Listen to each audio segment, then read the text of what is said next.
यहाँ पे आइए एक विशेष प्रकार के प्रश्नों को हम देखते हैं। जैसे मान लीजिए यहाँ प्रश्न दिया गया हो a,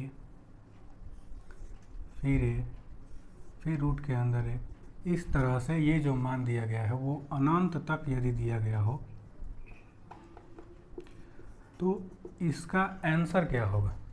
तो यहाँ पे ध्यान रखना ये है कि यदि रूट के अंदर जो मान दिया गया है वो सेम है और ये मान अनंत तक दिया गया है तो इसका आंसर जो होता है वो केवल a हो जाता है।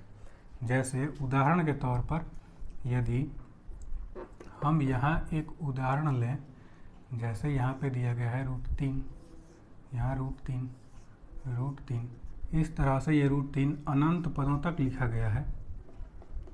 तो इस कंडीशन में इसका जो आंसर आएगा वो केवल 3 आ जाएगा।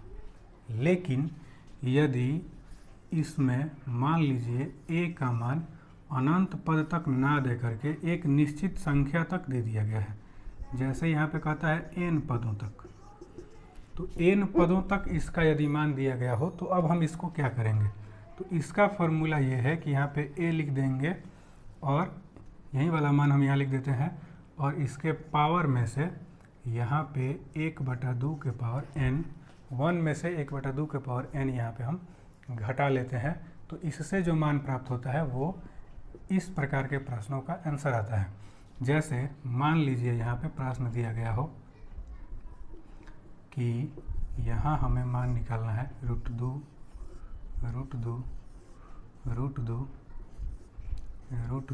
और √2। यहाँ पे जो मान दिया गया है वो 5 गो √2 यहाँ पे दिया गया है। अब इसका हमें मान निकालना हो तो हम क्या करेंगे, तो इसके √2 को हम लिख देंगे, उसके बाद पावर में 1 - 1/2 और यहाँ पे √2 जो है वो कुल मिला करके 5 बार आ रहा है तो इसके पावर में हम 5 कर देंगे। जैसे यहाँ पे a जो है वो n बार इसमें आ रहा था प्रश्न में, तो यहाँ पे हम पावर में क्या किए, n कर दिए। उसी तरह से यहाँ पे √2 का मान 5 बार आ रहा है तो यहाँ पावर में हम 5 कर देंगे। यदि हम इसको 5 पावर करके गुणा करें तो ये हो जाएगा 32, तो ये होगा 1 - 1/32 और इसको यदि हम घटाएं तो ये होगा 2 के पावर 31/32, जो इस प्रश्न का उत्तर है। इस तरह से इस प्रकार के प्रश्नों को हम हल कर सकते हैं।